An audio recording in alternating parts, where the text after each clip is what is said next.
It's a beautiful piece of furniture. It'll add grace and dimension to any dining room.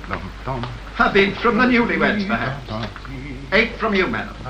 9, 10, 10. Going, gone. Now, and what can I do for you, Mrs. I have Nugget? no wish to intrude upon your grief, Mr. Slade Jones, but I've come to claim what is rightfully mine. I don't think I follow you, Mrs. Nugget. That ring was promised to me, and well, you know it.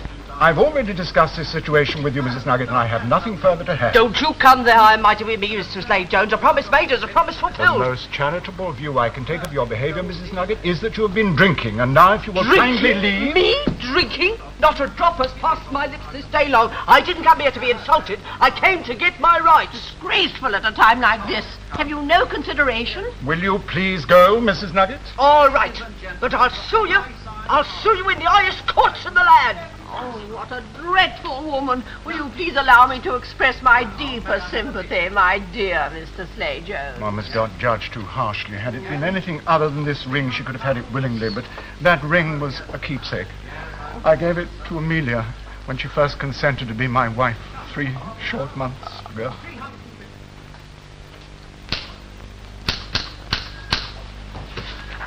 Finished, Harry? Yes, sir. This is the last. Good. Then we'll have lunch. Yeah, splendid. What is that? From Central Registry, attention Superintendent Lockheart. Oh, you're too kind. It's all part of the service. I'm convinced she does it deliberately, sir. I haven't had a meal on time since she's been here. She's never done anything on time since she's been here. What is it?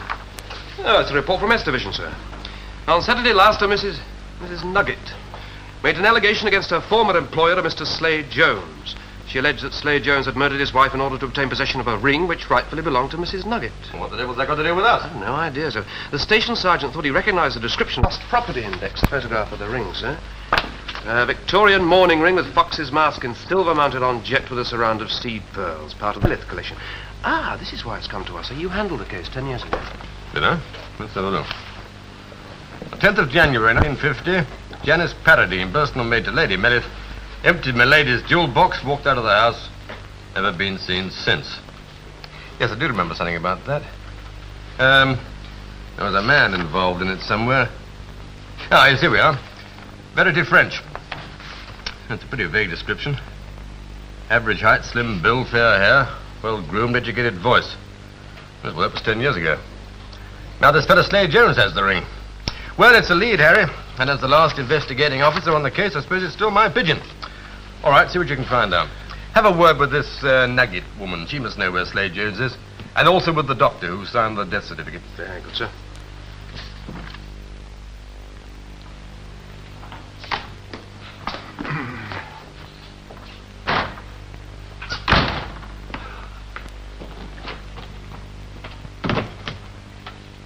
Darling. Henry! Oh, darling! Darling! Why didn't you telephone you were coming home? Sorry, old girl, can't be done against the rules. You should know that by now. Oh, you and your silly old secrets, darling. With a husband on Secret Service work, you can't expect to be treated like an ordinary housewife, my dear. Oh, I know, my sweet, and I would never expect you to break security. And the less you know about my work, the better. Of course, and even if I did, wild horses would never drag it from me. No one's been in here while I've been away. Certainly not. This key has never left my possession, waking or sleeping. Good. I dusted around each day and looked after your plants just as you told me. You'll find everything just as you left. Oh, well, I have 1 or 2 notes to write up and then I shall be free. It shouldn't take long.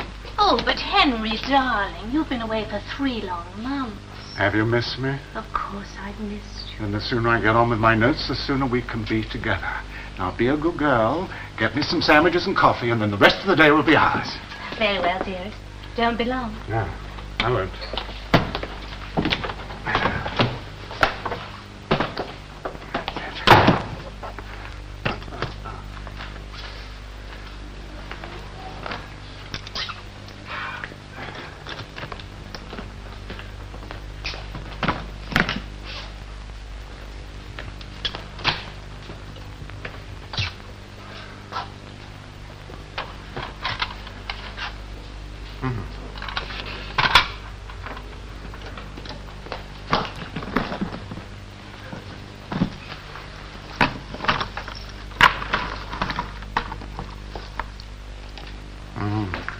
Genuine.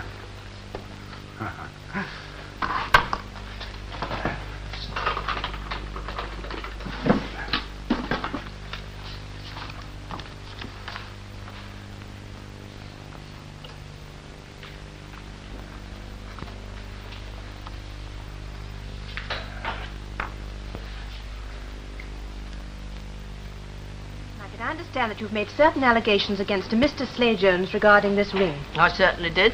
Well, perhaps you can let me have his present address. Why? What's he been up to? Oh, we'd just like to talk to him. You're wasting your time, love. Lies, that's all you get out of him. Yes, but do you know where we can contact him? Well, he used to live in number 10 on a lane. But he's sold up, lock, stock and barrel. House, every stick of furniture, all of her clothes, and her not cold in the grave. And he stole away like a thief of the night with my ring. When I'm dead and gone, she said that ring will be yours. She had a premonition, you see. Premonition of what? Of impending doom. Oh, madam, I said, what a beautiful ring. It's a memorandum of your last. Being a widow and having taken the second, the same as myself. Only my last is my fourth. Fox by name and Fox by nature. All right, Mrs. Nugget, we'll look into it for you, but I just want you to answer my question. Do you know where Mr. Slade Jones is living now? I told you no. Why don't you listen? Thank you, Mrs. Nugget. Now, I understand that you think that Mr. Slade Jones murdered his wife. I do. He poisoned her. Oh, what evidence have you? Evidence? Well, a man like that who'll steal a ring like that, he wouldn't stop at anything, would he? Slade Jones, eh? Yes, I attended his wife, poor woman. Don't know it. He simply sold up and left. Can't blame him. Nothing here. Devoted couple, you know, devoted. What do you want him for? Or shouldn't I ask? Oh, there's no mystery about it, Dr. McAllister. We understand that his wife was in possession of a ring answering the following description. I know. You've been talking to Mrs. Nugget. I must have a sharp word with that woman. Oh, a good soul, really, you know, hard-working and all that, but she's been driving us nearly out of our minds with her tale of woe. She's got a bee in her bonnet over that ring. Doesn't stand a chance in hell of getting it, of course. Oh, really? But I understood that... But Mrs. Slade Jones left it to her with her dying breath, no doubt. No such thing.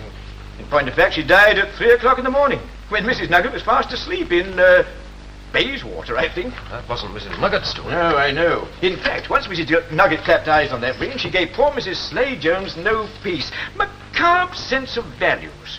Wanted it in memory of her fourth husband, name of Fox. What sort of a man was Slade Jones? Well, he always struck me as being a quiet, unassuming sort of chap. How long had he been married? There's the tragedy. They met in June, married in July, and in October... Sad business. Sad business. Doctor, could you give me a full description of him, please? Tall, about 6 foot, distinguished looking, clean shaven, greying hair, always extremely well dressed, a cultured voice, impeccable good manners. Oh, yes, a non-smoker. Had a thing about tobacco smoke. Have a cigarette. No, I won't, thank you, Doctor. Now, can you tell me anything about his wife? Did she have any relatives alive, for example? Sorry, Sergeant, no one, as far as I know. Her name was Amelia Curran by her first husband. I'm afraid I don't know her maiden name. Her first husband was something in the city, I believe, died about 12 months ago. Left her quite comfortably off. I see. Thank you very much, Doctor. Sorry to have taken up so much of your time. Not at all. Glad to be of service. Oh, I suppose she'd been ill for a long time. Ill? Good heavens, no. Died of a heart attack. Quite sudden.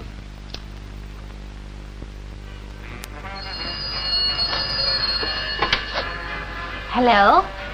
Henry, darling, bless you for the lovely present. It's simply gorgeous. Gold and rubies. You're very naughty. It must have cost you a fortune. Where are you? Oh, just the usual New Year's Eve party. Are you coming home? No, dear. I'm ringing from my office. I'd love to be with you, but you understand it's quite impossible. Yes, I've got work to do. Now, listen to me carefully. This is important. I want you to check a reference for me. Yes, dear, I understand. Hold on a moment while I go to your den and look it up.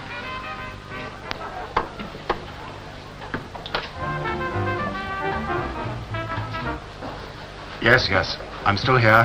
Have you got it? Good. Then look up W.G. Sudbury Limited. It's an engineering firm. That's right. Henry? Yes, I have it here. G.W. Sudbury Limited, Consultant Engineers. Is that the one? Are you ready? Specialist in work study. General Manager, George Winston Sudbury. Oh, no, this is the 1958 edition. Seriously? Well, it doesn't say anything about it here. Shall I continue? Right. Board of Directors. Chairman, Sir Willis Presgrove. Yes, I've got that. Share value? Well, thank you, Stella. I think that's all I shall want. Yes, well, have a good time. Enjoy your party. Bye-bye.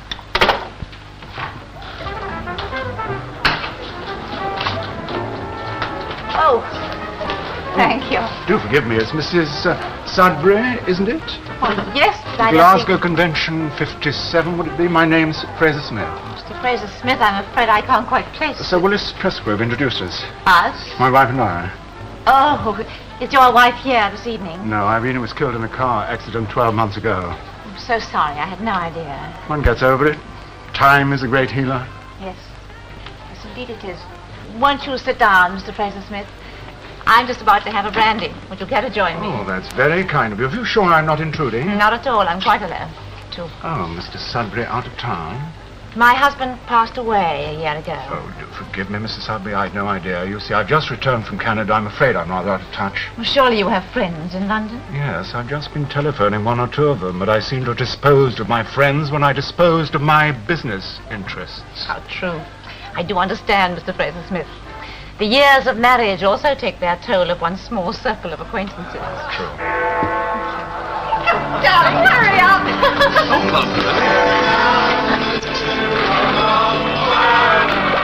A happy new year to you, Mrs. Sudbury. Thank you, Mr. Fraser Smith. I feel sure it will be. Clay Joseph wanted to disappear, so he couldn't have made a better job of it. We've interviewed everybody in the district. Butcher, baker, candlestick maker, the lot. And what's more, he paid cash all along the line. No trace of a bank account. Well, how about the undertaker? Well, nothing there, sir, except that he wanted the body embalmed before burial. Oh, really? So there's nothing unusual about that. He left a pretty blurred image, too, sir. Tall, distinguished, about 40, well-mannered, well-spoken, that's about all. How about you? Much the same as Sergeant Baxter, sir. Nobody was able to give a clear description. Except, of course, Mrs. Nugget. According to her, he had horns, cloven hooves, and a big blue beard. Well, at least that's something definite. Do you think there's any truth in Nugget's allegation, then, sir? I shouldn't think so for a minute. Did the doctor say anything to suggest the possibility of murder? No, sir. Exactly. Let's have the Mellis file again, will you? Do you think there's any connection between Verity French and Slade Jones? Well, they had a hyphen in common. And a ring with a fox's head on it, sir? Yes, but the general description would fit any reasonably well-dressed man who's had a bath and brushed his hair. No, I think Mrs. Nugget's story is pure speculation. There's no case here. Take this back to Central Registry, will you? Very good, sir.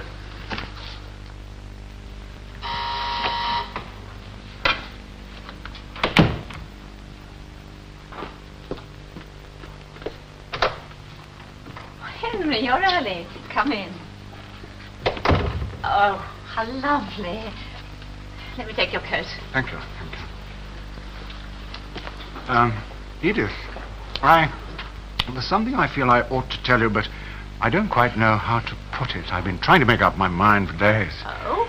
Am I so formidable? My dear, I've been deceiving you. Oh? Remember New Year's Eve when we first met? I told you I knew your husband. Well, the fact is I've never met your husband in my life. The barman at the hotel told me who you were. The barman? Oh, Henry, I've wondered. You knew? Well, of course I knew. I've only been to one convention in my whole life, and that wasn't in Glasgow. And one was quite enough. I swore I'd never go to another. All those dreary women trailing around defensively behind their boring husbands. You little devil, you let me pick you up. And I encouraged you. There was one horrible moment when I thought you were going to pass me by. That's when I dropped my cigarette case. Well, I'm damned. And all this time you've been laughing at me. No, Henry. Not laughing. Not laughing, my dear. Edith, there's something else. This ring, old family possession, and I have a great personal attachment to it. It brings me luck. Henry, it's lovely. I shall wear it always. My dear. Henry, I do hope you know what you're doing. I know what I'm doing. Dearest, dearest, dearest Edith.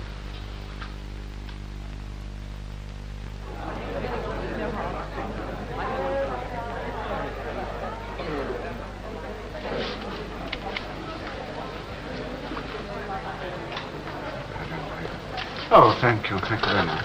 For you.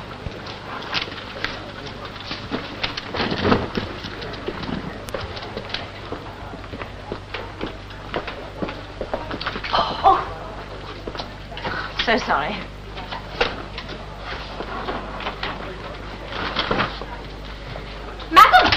Madam, forgot her bill, I think. Look, I'm a police officer. I can't help that, madam. 1 pot of tea and 2 cakes.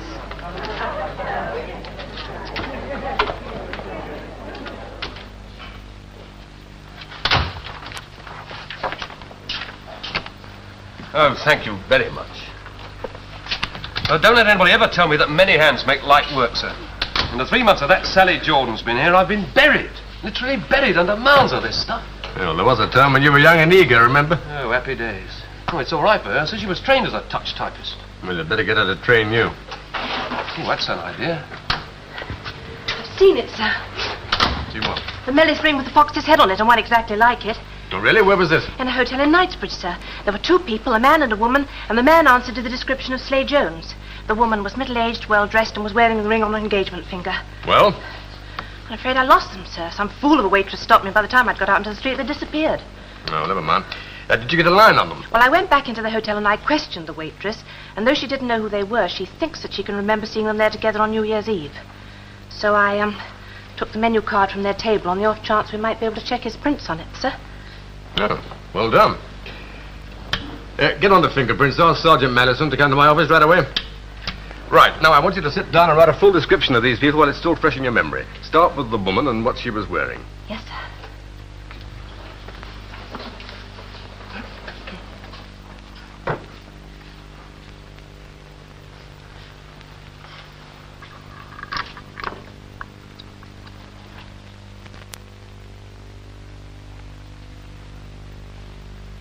No, there's no cause for alarm, Mr. Fraser-Smith. No cause for alarm at all. But it was her heart, Doctor, her heart. I know that, but just a wee flutter, that's all. She looks simply awful, awful. I thought she was going to die. You're newly married, I understand. Yes, last week. Well, Mr. Fraser-Smith, your wife is no longer a young woman, you know. And even a young girl's heart would flutter at such a time. Now, if I were you, I'd have a good stiff whiskey and relax. You'd be surprised at the number of husbands I lose under such circumstances. Mm-hmm. Good night to you. Good night, Doctor. Good night. Thank you very much. I'll try to take your advice. I'm sure you will. Good night.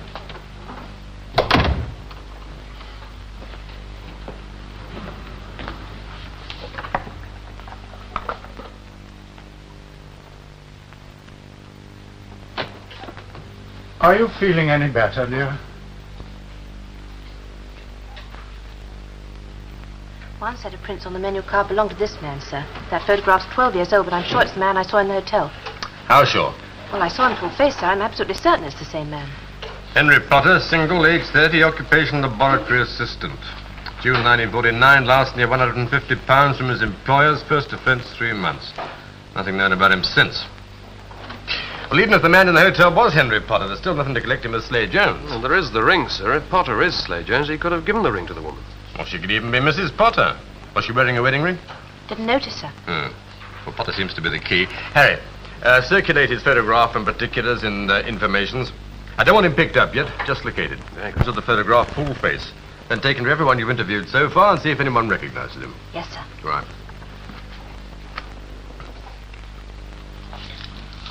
Darling, aren't you ever coming to bed? Oh, yes, a moment, dear. Come on, I'm just finishing this chapter. Stuffing yourself with chocolates, I see. Well, I like chocolate. You greedy pig. Well, as you've left my favourites, I suppose I must forgive you. You spoil me. Don't be too long. Just a few minutes, dear.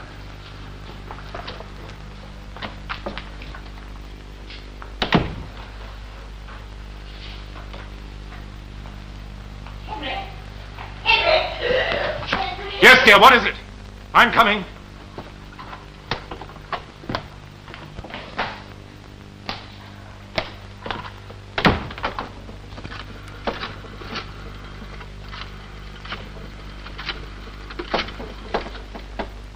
Dr. Meadows, this is Mr. Fraser-Smith. Yes, it's about my wife. Yes, another heart attack. Well, there's no doubt about it, sir. Potter and Slade Jones are the same man. We interviewed 22 people, 18 gave a positive identification. I suppose there's no record of any change of name in the depot registry? No, sir. Oh, Superintendent Lockehart's office, Baxter here. Oh, hang on a minute, would you? Right, go now. Yep. Yes, I've got that. Right, good, thank you very much. Bye-bye. Well, it was this division, sir. A constable there reports that a man answering Potter's description and photograph has seen him. A man like him lives on his beat, now answering to the name of Stevens. Stevens? I don't know, first Potter, then Slade Jones, now Stevens. I wish he'd make up his mind. You get the address? Yes, sir. Right, we'll look into this. Get me a car right away.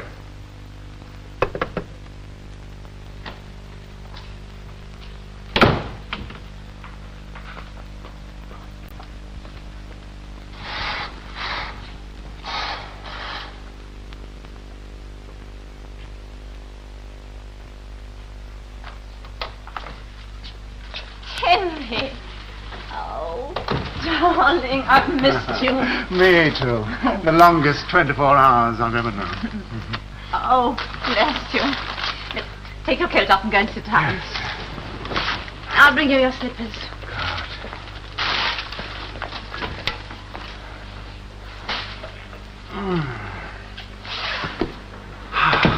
No. You must be tired. Yes, I am rather. Well, did your business go satisfactorily? Everything went beautifully. For me? Oh, liqueurs. I simply adore liqueurs. Oh, darling, you do spoil me. I shall get as fat as a pig. Plump as a partridge. I thought you liked these for a change. I didn't think those other chocolates agreed with you. How are you today? I never felt better in my life. Good, that's fine. Oh, I do feel tired. Oh, poor darling. You got a headache. Well, put your head back. Close your eyes. There. That's for being a good boy. Henry, are you all right? Yes, I'm all right. I ran up the stairs. I shouldn't do that at my age. Darling, you should have waited for the lift. I know, but I just couldn't bear to be parted. To be parted. Henry, shall I telephone for the doctor? Yes, dear. I think perhaps you'd better. It's my heart.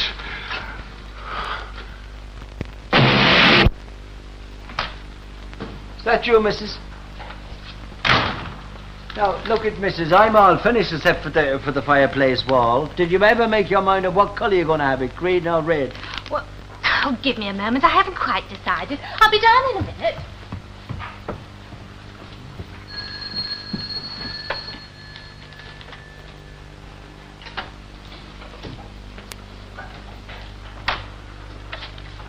Oh, morning. People named Stephen live here? Stevens, that's the name. Yes, we'd like to see them. These are police officers. Police? I'll tell her. Thank you. Hi, missus, it's the police. What? The police, they're looking for you. The police? Really? Ask them to wait. I'll be right down. She said, will you wait? She'll be right down. How do you do? Mrs. Stevens? Yes? I'm Superintendent Lockhart. This is Sergeant Baxter. How do you do? I must apologize for the mess. You better come through into my husband's den. Oh, thank you.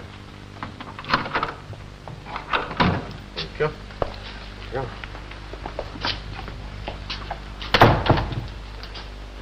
MI5. No, Mrs. Stevens, Scotland Yard.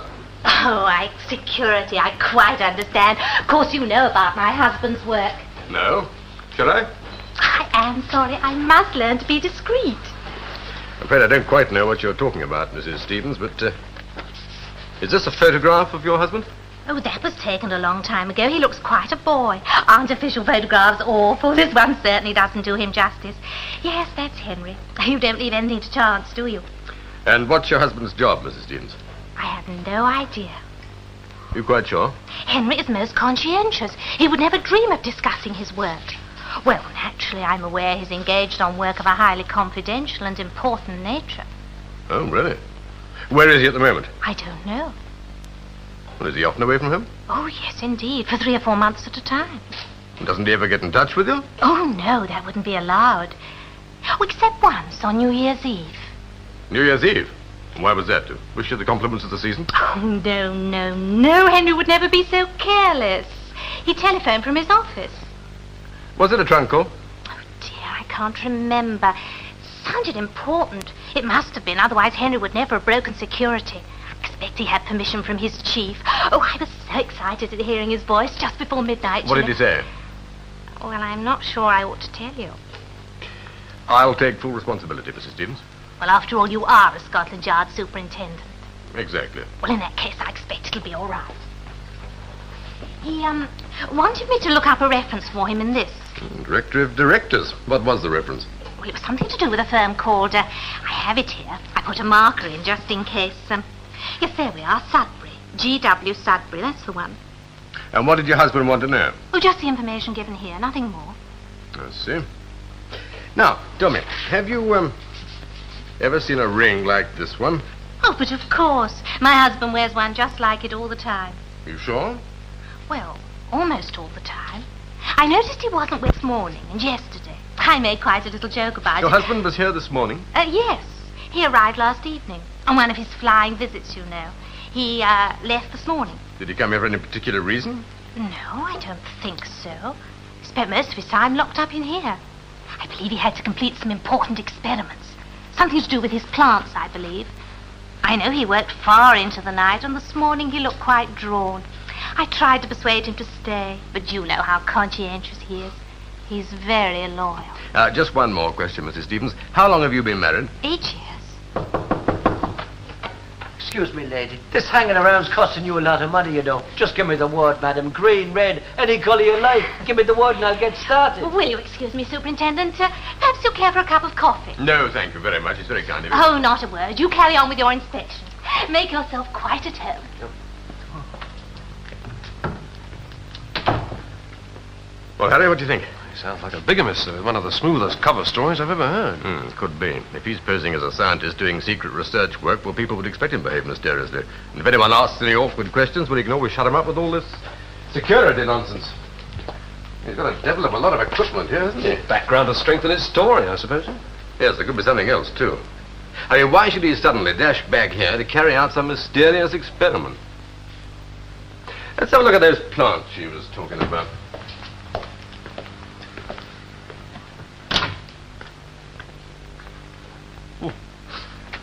Warm enough in here, isn't it? Do you smell tobacco? Very faintly, yes. Didn't that doctor say that Slade Jones or Stevens or whatever he calls himself was a non-smoker? Yes, sir. I wonder if Mrs. Stevens smokes. I suppose she must do. Yes. Oh, perhaps that's the answer.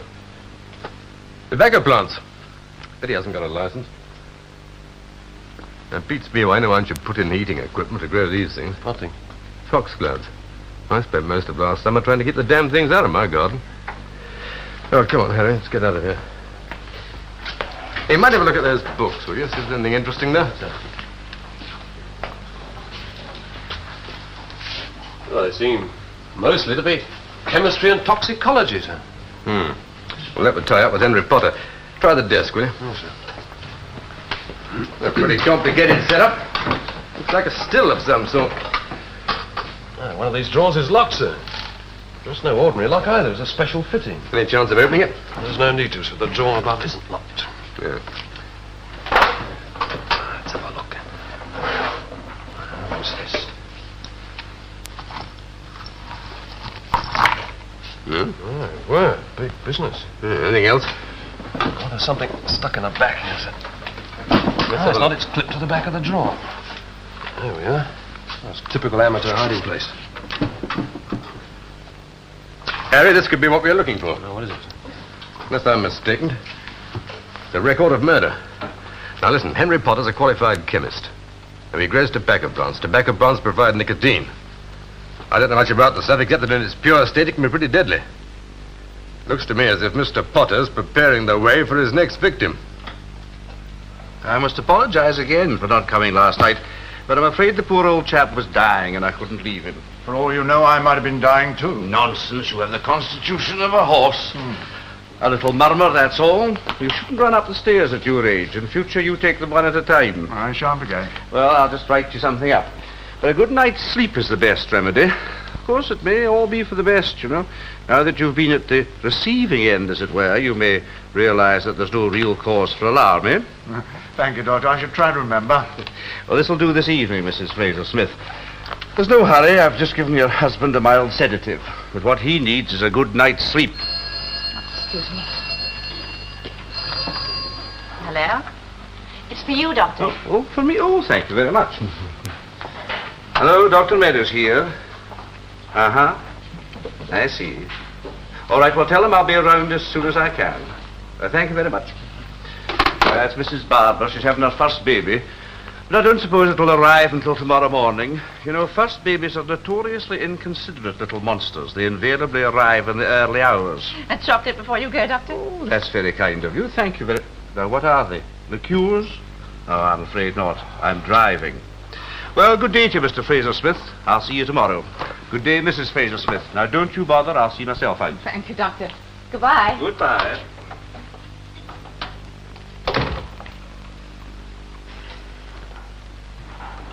If you don't mind, dear, I think we'll put these away. The sight of a chocolate makes me feel queasy. Oh, you poor darling. There.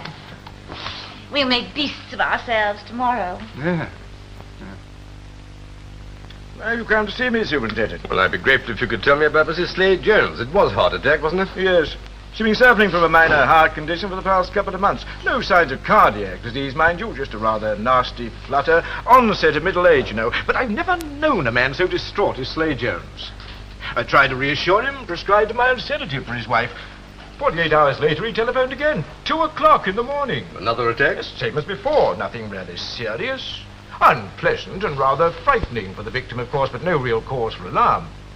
This time I prescribed a sedative for the husband. In my view, he needed it more than his wife. And then? Same thing. Again, 2, 3, 4 o'clock in the morning. Not a nightly occurrence, mark you.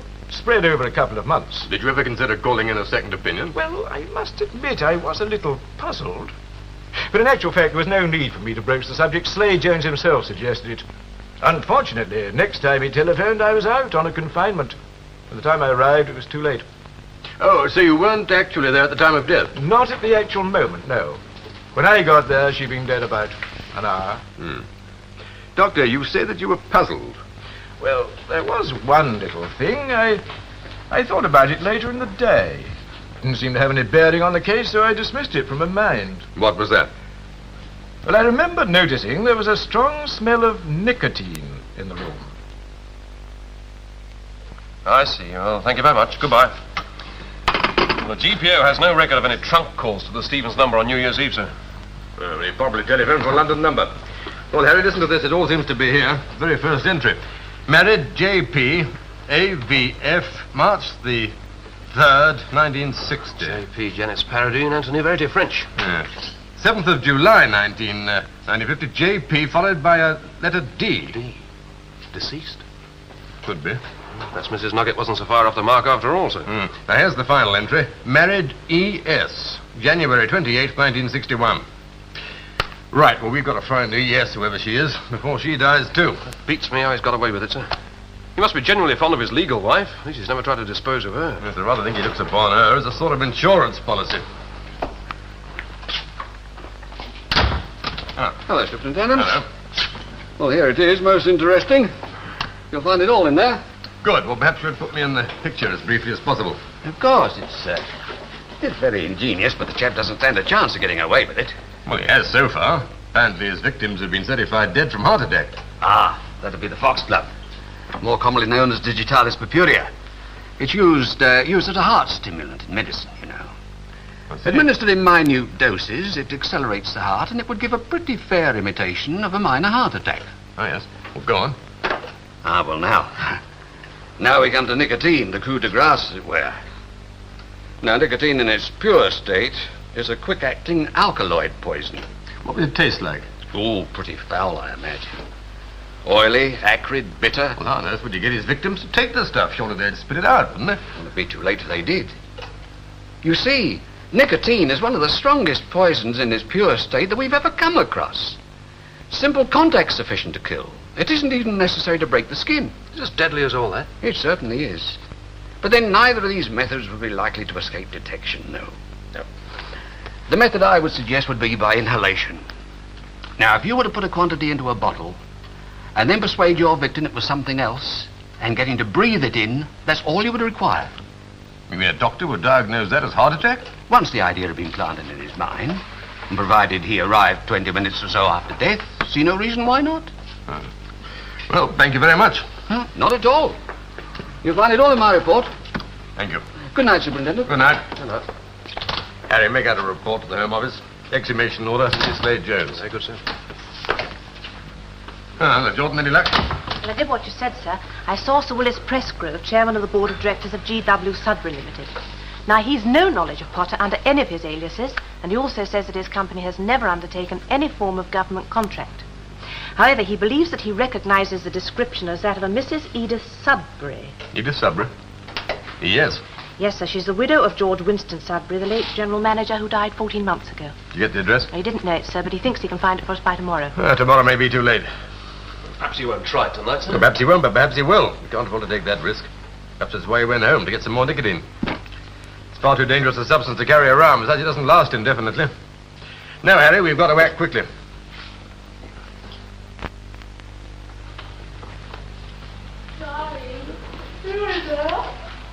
Oh, I must have dropped off to sleep. What time is it? 1:20. What are you doing in here? Well, I didn't want to disturb you, dear. I woke up and just couldn't go to sleep again. I drifted in here for a glass of water, sat in this chair, and I must have dozed off. Oh, come to bed. You'll catch cold. No, dear, I'm wide awake now. Now, you go off to bed. I'll just read a chapter of my book and follow in a few minutes. All right. But don't go to sleep again, or you'll only wake up with a stiff neck. Can I get you a glass of warm milk? No, I don't like warm milk. Cocoa? No cocoa. Now, off you go. Or you'll catch a chill. Very well. Don't be too long. No, dear. I won't.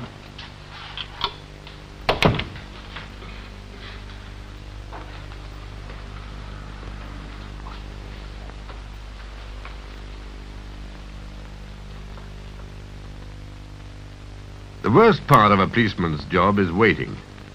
It was unlikely that the exhumation order would be executed for at least 24 hours. And even knowing the type of poison we were looking for, the analysis of the organs would take another couple of days at least. In the meantime, I decided to send out an all-stations message to check every doctor in the metropolitan area for a middle-aged woman patient last known as Edith Sudbury, recently married for the second time and believed to be suffering from a minor heart complaint.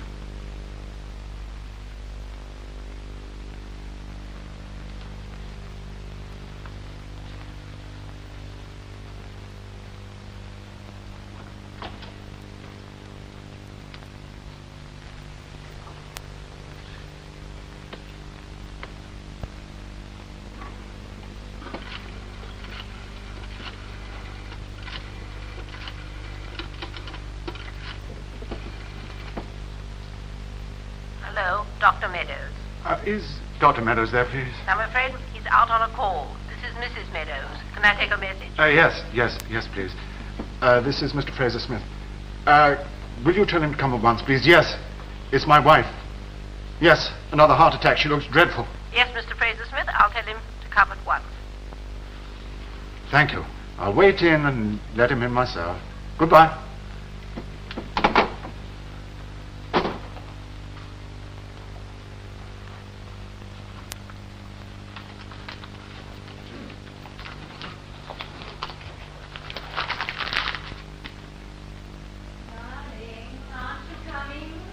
Yes, dear.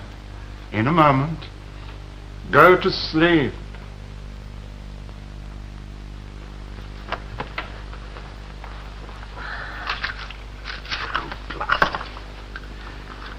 Oh, bless you. Saved my life. Lockhart here. Where? Is he certain? Doctor who? Yeah, I've got that. What's the address? Right, well, get round there as quick as you can. Take the doctor with you. I'm leaving now. Get me a car. Dr. Meadows has identified the woman we know as E.S. Apparently she's recently married a man calling himself Fraser Smith. Come on, both of you.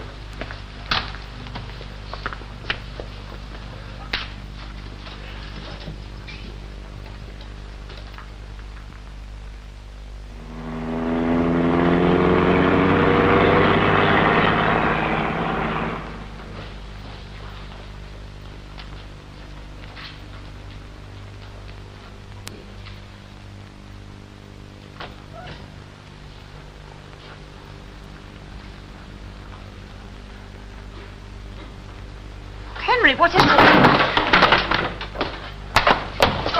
Right there, take it. All right, Jordan, stay with her. I think she's all right. Henry Potter, you're under arrest. I came as quickly as I could.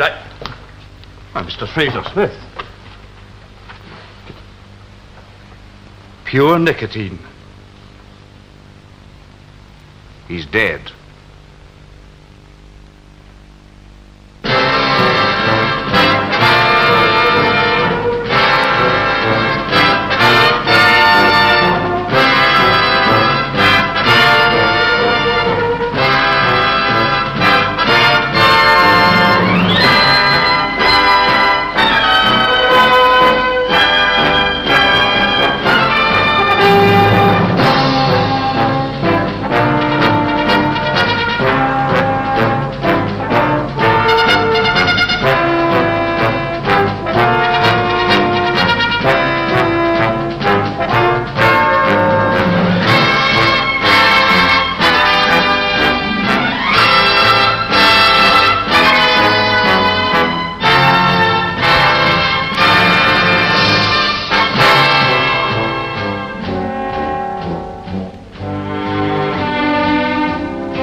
Sign the death certificate. Very good, sir.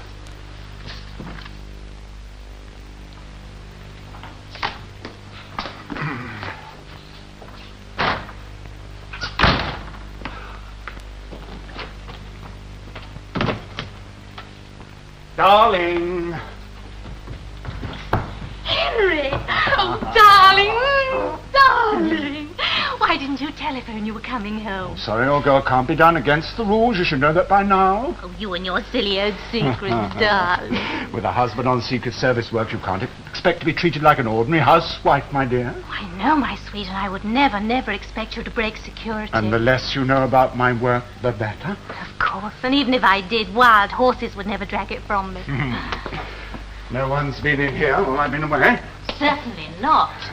This key has never left my possession, waking or sleeping. Good, good. I dusted around each day and looked after your plants just as you told me. You'll find everything just as you left. Oh, well, I have 1 or 2 notes to write up and then I shall be free. It shouldn't take long. Oh, but... Employer of Mr. Slade Jones. She alleged that Slade Jones had murdered his wife in order to obtain possession of a ring which rightfully belonged to Mrs. Nugget. What the devil's that got to do with us? I've no idea, sir. The station sergeant thought he recognized the description. Lost property index, the photograph of the ring, sir. A Victorian mourning ring with fox's mask and silver mounted on jet with a surround of seed pearls, part of the Lith collection. Ah, this is why it's come to us. So you handled the case 10 years ago. Did I? Let's have a look. The 10th of January, 1950, Janice Paradine, personal maid to Lady Meredith, emptied my lady's jewel box, walked out of the house, never been seen since. Yes, I do remember something about that. There was a man involved in it somewhere. Ah, yes, here we are. Verity French. That's a pretty vague description. Average height, slim build, fair hair, well-groomed, educated voice. Well, that was 10 years ago. Now this fellow Slade Jones has the ring. Well, it's a lead, Harry. And as the last investigating officer on the case, I suppose it's still my pigeon. All right, see what you can find out. Have a word with this Nugget woman. She must know where Slade Jones is. And also with the doctor who's...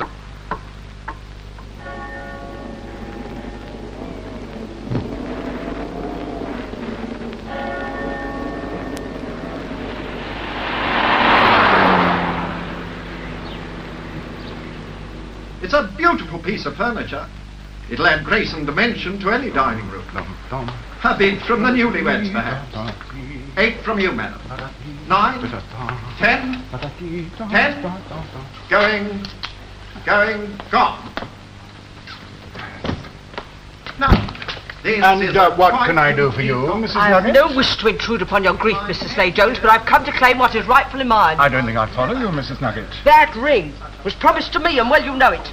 I've already discussed this situation with you, Mrs. Nugget, and I have nothing further to add. Don't you come there high and mighty with me, Mr. Slade Jones. A promise made is a promise The fulfilled. most charitable view I can take of your behavior, Mrs. Nugget, is that you have been drinking, and now if you will kindly leave... Me? Drinking? Not a drop has passed my lips this day long. I didn't come here to be insulted. I came to get my rights. Disgraceful at a time like this. Have you no consideration? Will you please go, Mrs. Nugget? All right, but I'll sue you. I'll sue you in the highest courts in the land. Oh, what a dreadful woman. Will you please allow me to express my deepest sympathy, my dear Mr. Slade-Jones? One must not judge too harshly. Had it been anything other than this ring, she could have had it willingly, but that ring was a keepsake. I gave it to Amelia when she first consented to be my wife 3 short months ago.